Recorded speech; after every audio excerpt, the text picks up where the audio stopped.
오늘은 마지막 때에 필요한 것은 믿음이라는 제목으로 말씀 나누겠습니다. 마지막 때는 하나님의 때는 하나님의 계획대로 하나님이 원하시는 그때에 이 땅에 올 것입니다. 그 사이에 우리가 할 일이 있죠. 오늘은 그 말씀입니다. 우리가 할 일은 믿음을 갖는 것이고 그 믿음으로 다른 사람을 세우고 또한 나를 세우는 이 두 가지 일을 하는 것이죠. 주님은 우리에게 실족하지 않도록 주의하라 이렇게 말을 하고 있습니다. 누군가 실족을 하면 권면하고 권면하는 이후에 그가 돌이키면 용서해 줘야 되죠. 이때 이 실족한 사람을 권면하는 것, 권면한 자가 돌아왔을 때 용서해 주는 것에는 무엇이 필요하냐면 믿음이 필요합니다. 믿음이 없으면 이 일을 계속해 나갈 수가 없죠. 그래서 내가 믿음으로 다른 사람을 용서해 주면 그 사람은 실족한 자리, 즉 사단의 어떤 굴레, 사단 덫 아래에 있다가 다시 돌아올 수 있는 기회를 얻을 수 있습니다. 그러니까 마지막 때의 믿음은 다른 사람을 살리는 역할을 하죠. 그뿐 아니라 이 믿음은 나를 살리는 일도 합니다. 나병 환자가 예수님을 만나러 왔죠. 나병 환자들이. 그 중에 한 사람이 예수님이 주신 은혜를 깨닫고 그분께 돌아오게 돼요. 근데 그때 병 고침을 이미 받은 상태에서 왔는데 그에게 주님께서 뭐라고 말씀하시면 믿음으로 넌 구원받았다 이렇게 말씀하십니다. 이 병 고침 받은 나병 환자는 예수님을 믿음으로 육체의 병이 나았죠. 근데 그 믿음은 육체의 병만 낫게 한 것이 아니라 그 영혼도 구원하는 구원에 이르는 믿음까지 되었죠. 그러니까 믿음은 다른 사람을 구원할 뿐 아니라 나 자신도 구원하는 생명이 있는 것입니다. 그래서 마지막 때에 우리가 주님의 심판대 앞에서 해야 될 일은 무엇이냐면 믿음을 갖는 것이죠. 믿음을 가져 다른 사람을 돕고 믿음의 구원의 자리로 돌아가도록 돕고 나의 구원을 완성해 나가는 것, 이것이 마지막 때에 주님께서 우리에게 요청하시는 것입니다. 오늘 이 말씀을 통해서 한 주간 믿음을 갖기를 간구하고 또 믿음의 그 길을 순종하기를 좀 간구한 한 주가 되었으면 좋겠습니다. 자, 1절 말씀 보시죠. 예수님께서 제자들에게 말씀을 하세요. 다른 사람을 실족하게 하면 안 돼. 어려운 거 알아. 그럴 수 있어. 그러나 2절 보니까 너의 생명 걸고 그 일 잘 지켜나가야 된다. 이것은 너의 생명값과 비슷한 것이다 하면서 주님이 다른 사람을 실족하게 하면 안 된다라고 말씀을 하세요. 3절에 봤더니 그러니까 다른 사람이 실족하는 것. 실족이라는 것은 올감이 덫이라는 뜻이 있어요. 사단의 올감에 들어가 있는 것. 사단의 거짓말에 속고 있는 상태가 실족한 상태이겠죠. 그 상태가 나 때문에 일어날 수 있죠. 나의 말, 행동, 판단. 그래서 너희는 스스로 조심하라. 그런 뜻이 있습니다. 다른 사람이 넘어지지 않도록. 우리가 조심해야 될 것이 있어요. 다른 사람이 죄 가운데 거하지 않도록 잘해야 됩니다. 말도, 생각도, 표현도, 어떤 결정들도 잘해야 돼요. 그런데 내가 잘못해서 넘어지는 경우도 있지만 다른 사람이 넘어진 상태에서 잘못할 때도 있어요. 그것은 그 사람이 실족한 상태에서 나를 대할 때가 있죠. 3절을 보시면 만일 내 형제가 죄를 범하거든 이라고 되어 있어요. 누군가 죄를 범한다면 이 사람은 이미 실족한 상태인 것이에요. 나 때문은 아닐 수 있어요. 이 사람이 어떤 일인지 모르겠지만 유혹에 넘어가는 것인지 다른 사람 때문인 것인지 실족한 상태, 죄 가운데 머물 수 있죠. 그래서 나에게도 어떤 나를 실족하게 할 만한 일을 할 수 있죠.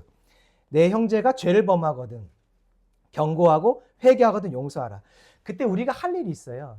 다른 사람이 나에게 죄를 범하고 있을 때 그때 우리가 해야 될 것은 이것입니다.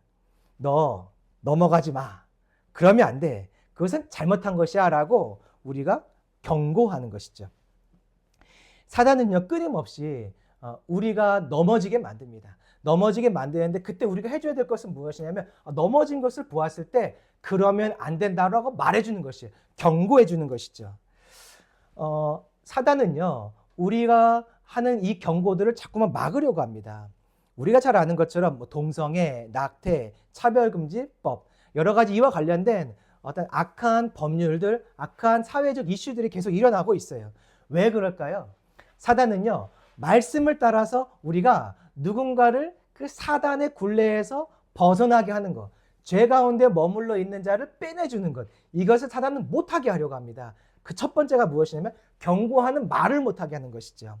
이와 관련된 악한 법들이 새겨 세워지면은 교회에서요 진리를 따라서 그거는 잘못입니다. 우리에게 표현의 자유가 있어요. 그것을 따라서 말씀을 따라서 진리를 따라서 그것은 하나님이 기뻐하시는 것이 아니에요.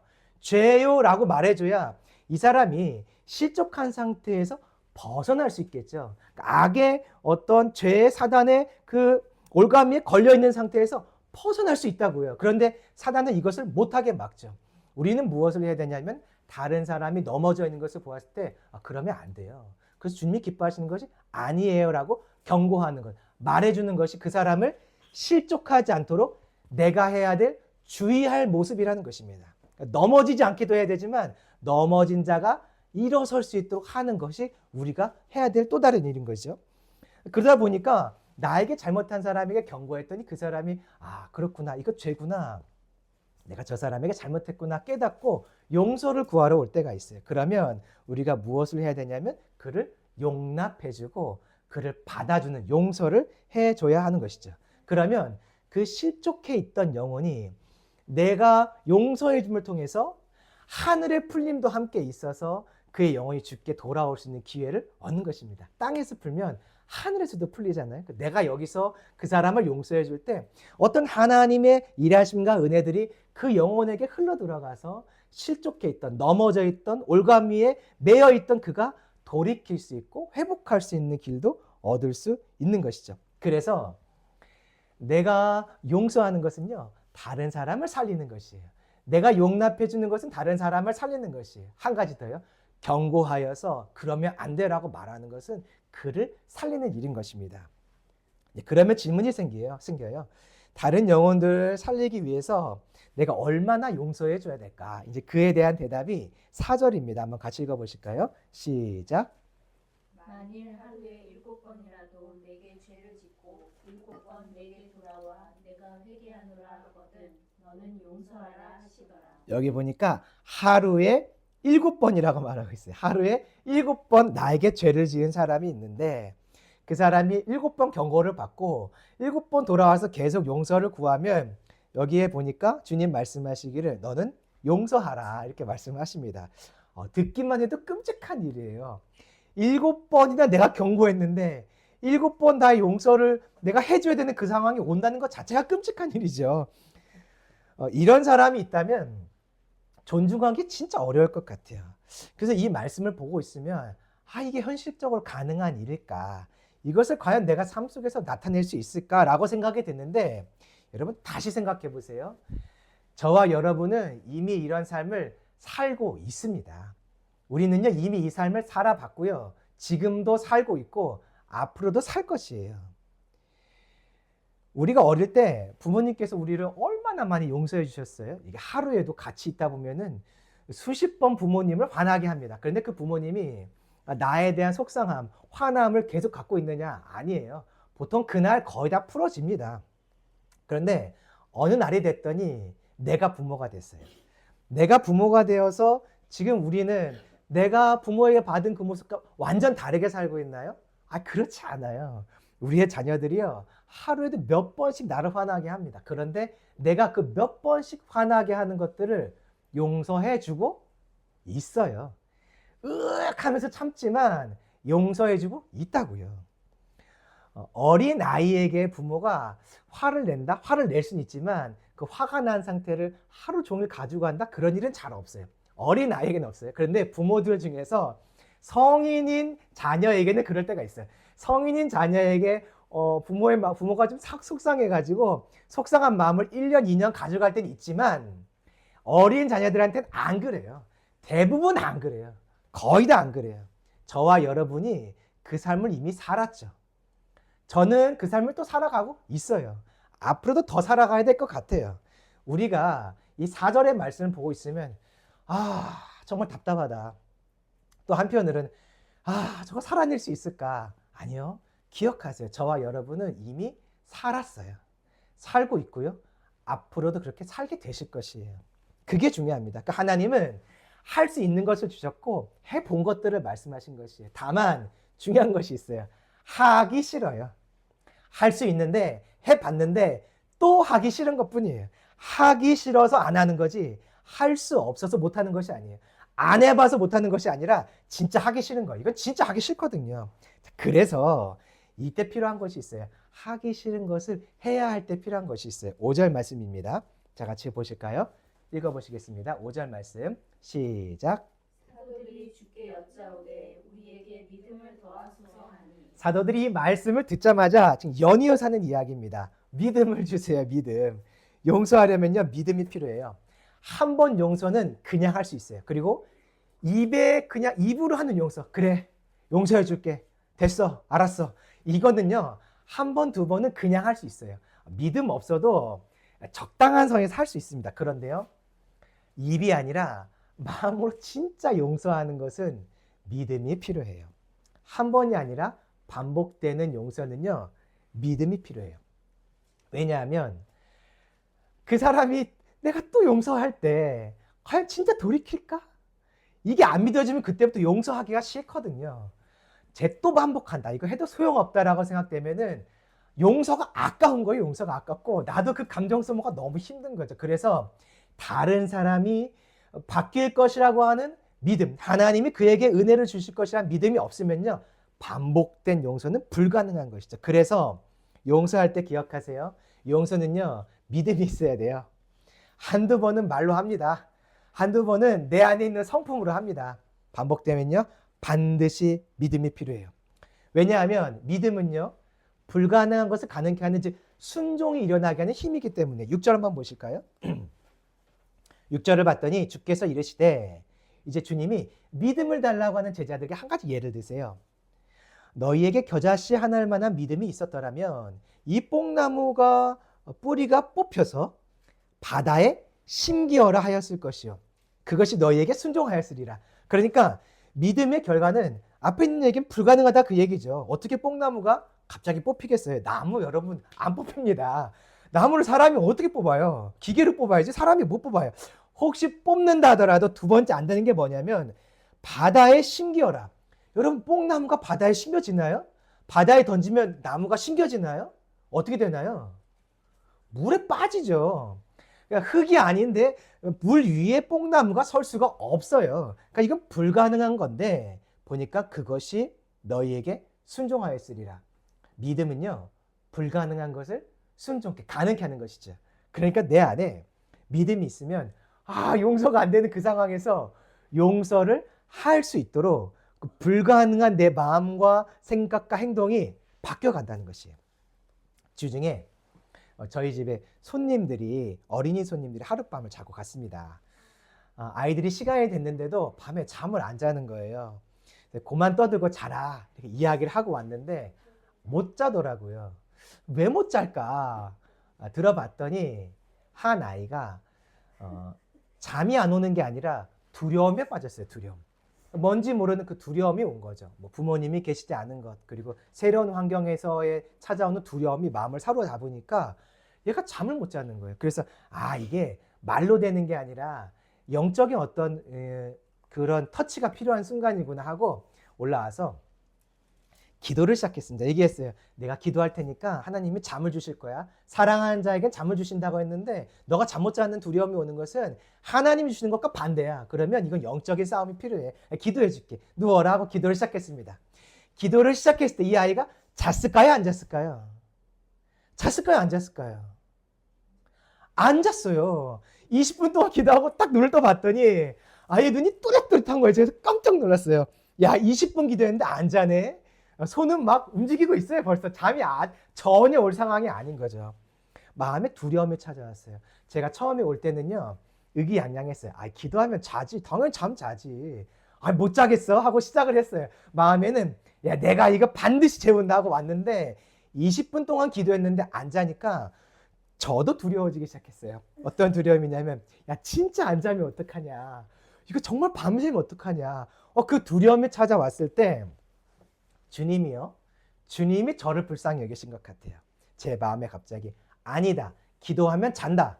기도하면 된다. 두려움 사라진다. 이 믿음을 제게 넣어주기 시작하는 것이에요. 제가 방금 전까지 정말 두려웠거든요. 부끄럽기도 하고 내가 기도하면 돼 했는데 안 되니까 부끄럽기도 하고 나도 이 아이와 함께 밤을 샐까 봐 걱정이 되는 순간이었는데 주님이 제게 믿음을 주시니까 아니다.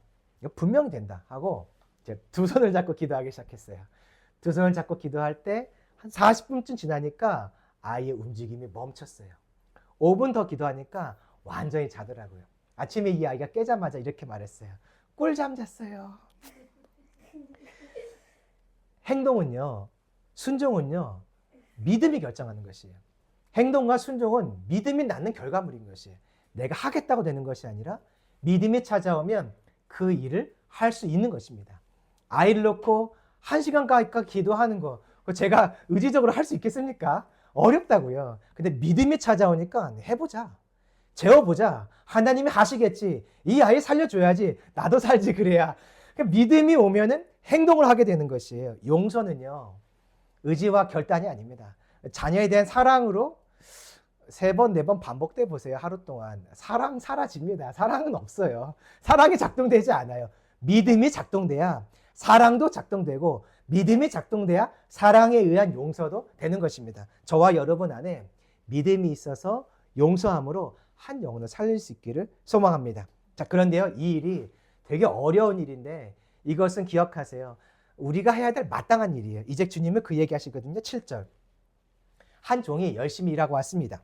주인이 말합니다. 8절. 내가 먹을 것 좀 준비해. 야, 배고프다. 내가 먹을 거 다 준비하고 나 다 먹으면 치운 다음에 그때 너도 밥 먹어. 주인이 매정한 것처럼 보이지만 아니에요. 주인과 종은 원래 그런 관계예요.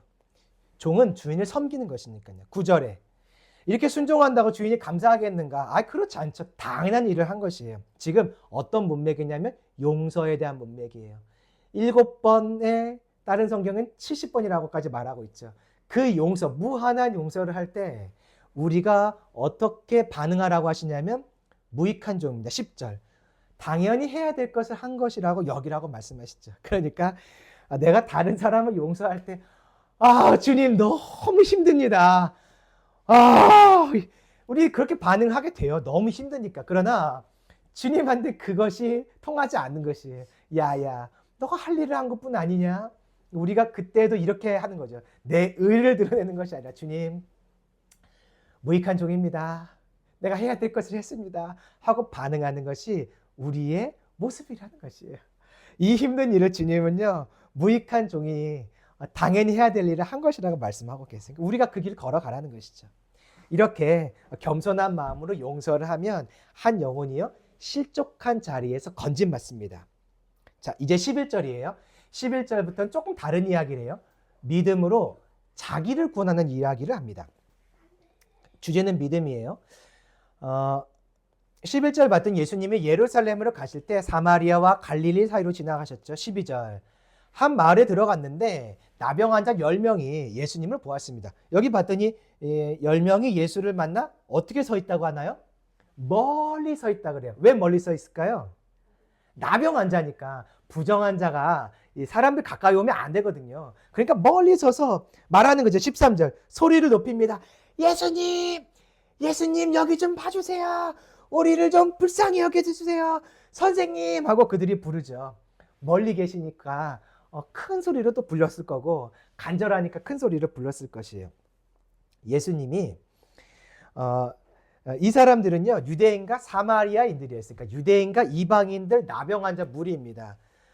성경 한번 생각해 보세요. 성경에서 유대인이 사마리아인과 함께 하나? 절대 그렇지 않아요. 근데 지금 봤더니 유대인과 사마리아인 10명이 나병 환자가 함께 있는 것이 연합해 있어요. 특이하지 않아요? 원래 이스라엘 백성들은 사마리아인과 상종하지 않는데 그들이 다 병이 걸리니까 나병 환자가 되니까 의지할 데가 없어요. 그랬더니 연합이 이루어져요. 사람은요, 내가 죄인이라고 생각할 때 연합할 수 있어요. 반대로요, 내가 의인이라고 생각할 때 그 사람이랑 연합이 안 돼요. 그러니까 연합이 안 되는 거는 그 사람과 나와 달라서가 아니라 내가 교만해서 안 되는 것이에요.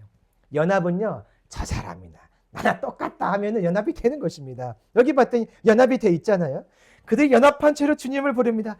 예수 선생님이요, 우리를 불쌍히 여겨주세요. 예수님은 이런 말 들으면 참지 못하세요. 심장이 쿵쾅쿵쾅쿵쾅 움직입니다. 이 말을 들을 때 예수님 속에서는 야, 사명 감당할 시간 됐다. 예수야, 사명 감당할 시간 됐다는 그 하나님의 음성으로 들리세요. 주님이 못 지나가시죠. 그리고 14절 말씀하십니다. 같이 읽어볼까요? 시작.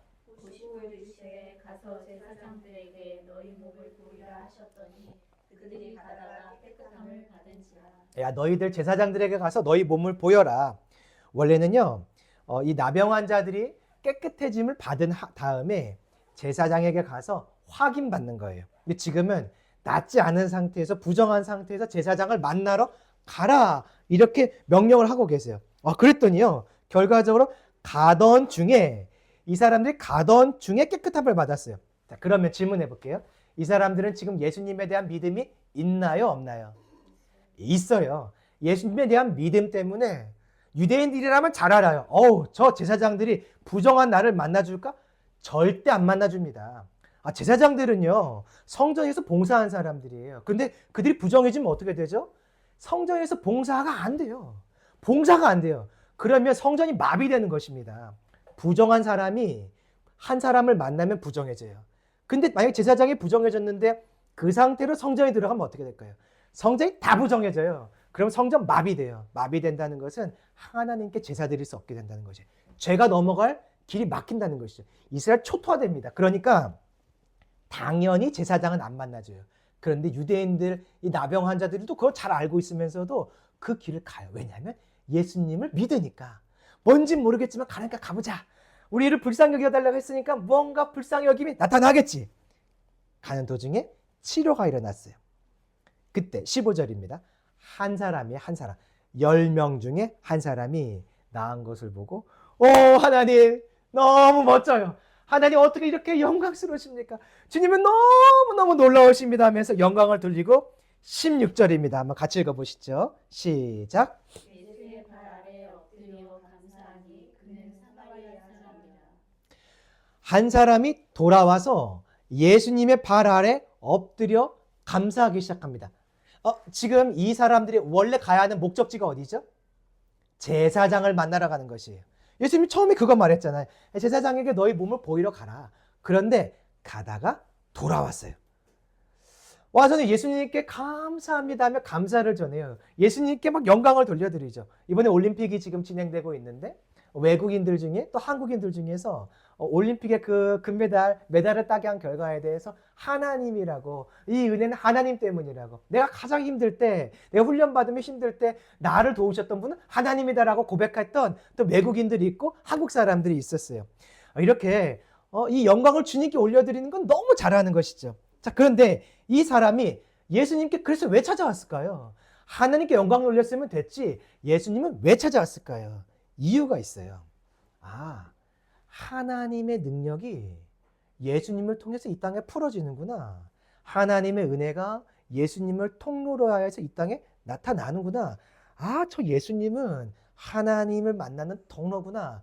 저 예수님은 하나님의 임재의 통로구나. 확신한 것이에요. 10명의 나병 환자가 있어요. 그들이 예수님을 다 믿었어요. 그러니까 고침받았죠. 그런데 그들에게 없던 믿음이 있어요. 이 나병 환자 사마리아인 한 사람에게만 있는 믿음이 있었어요. 그것은 무엇이냐면 저 예수님께 가면 하나님 만날 수 있다. 저 예수님은 하나님의 임재의 통로다. 다른 사람들은요 이 정도까지 믿었어요. 저 예수님에게 능력이 있어. 그의 말대로 하면 내가 뭔가 회복의 역사가 있을 수 있어. 저 예수는 사람을 불쌍히 여기지. 저 예수를 찾아가면 나를 향한 불쌍함이 나타날 거야. 이 믿음은 다 있어요. 그러나 저 예수께 가면 하나님 만날 수 있어. 저 예수가 바로 하나님의 은혜의 통로야. 임재의 통로야 라고 믿고 찾아오는 사람은 이 사람밖에 없었어요. 어떻게 그렇게 알 수 있냐면 뒤에 보면 예수님께 찾아온 이 믿음 때문에 그에게 주님 뭐라고 말씀하시냐면 너 구원받았다라고 말씀하시기 때문이에요. 한번 보실까요? 자, 18절. 주님이 말씀하세요. 먼저 17절에서 야 9명은 어디 갔냐? 18절. 근데 이방인이었는데 너밖에 하나님께 온 자가 없지. 다른 사람들은요 지금 어떤 기쁨 속에 가득 찼냐면 야 나 이제 제사장 만나고 나면 정결함 확인받고 나면 가족들에게 돌아갈 수 있어. 내 친구들 다시 만날 수 있어. 그 막 기대 속에서 지금 제사장만 만나러 가는 거죠. 그런데 이 사람은 달랐어요. 가족이나 어떤 나의 어두움들을 정리해주는 시간이 아니라 예수님을 만나서 그 하나님의 임재의 통로인 저 예수님 내가 만나고 싶다. 그 마음을 가지고 나왔을 때 19절 이렇게 말하죠. 가라 내 믿음이 너를 구원하였다. 구원하였다는 것은 과거형이에요. 과거. 그러니까 예수님께 오기 전에 이미 그는 구원을 받은 상태예요. 육신의 질병의 고침? 그거 말하는 것 같지만 아니에요. 왜냐하면 그 주님 그거 다시 말할 필요 없어요. 이 사람도 다 고침받은 거 알고 있거든요. 깨끗해진 거 알고 왔어요. 그러면 그 말 할 필요가 없겠죠. 이 사람이 육신의 병고침을 받고 하나님께 영광을 돌리고 이게 뭘까? 저 예수 누구지? 할 때 그에게 어떤 찾아온 믿음이 있었어요. 저 예수가 사람이 아니구나. 선지자가 아니라 하나님이 보내신 자일 수 있겠다. 구원자일 수 있겠다고 그때 믿었을 때 이미 그에게는 구원이 임하였기에 주님 말씀하세요. 야, 너 이미 구원 받았다. 보세요. 믿음이 있으니까 자기의 영혼을 구원해요. 믿음으로 육체의 질병만 구원하는 것이 아니에요. 믿음은요, 자기의 영혼도 구원하는 능력이 있는 것입니다. 믿음은요, 치유의 역사를 넘어서요. 육신의 치유와 질병의 치유를 넘어서 영혼을 구원하는 것이기 때문에 우리가 반드시 믿음을 구하고 믿음이 있어야 마지막 때를 살아갈 수 있는 것입니다. 그런데 잘 보면 여기서 앞에 이야기도 같이 나와요. 예수님이 10명의 사람을 고쳐주시는데요. 성경에서 나병은 어떻게 여겨졌냐면 죄 또는 신약시대의 사람들은 저 사람은 죄를 많이 진 것 같아. 그래서 나병에 걸렸지. 그러니까 나병에 걸렸다 그 말은 곧 죄 지은 사람처럼 여겨지는 것이고 죄의 어떤 본질을 보여주는 모습이에요. 근데 주님이 10명을 고쳐주었어요. 그럼 어떤 말이 될까요? 죄를 용서해 주었다는 말과 똑같은 것이에요. 10명을 용서해 주었어요.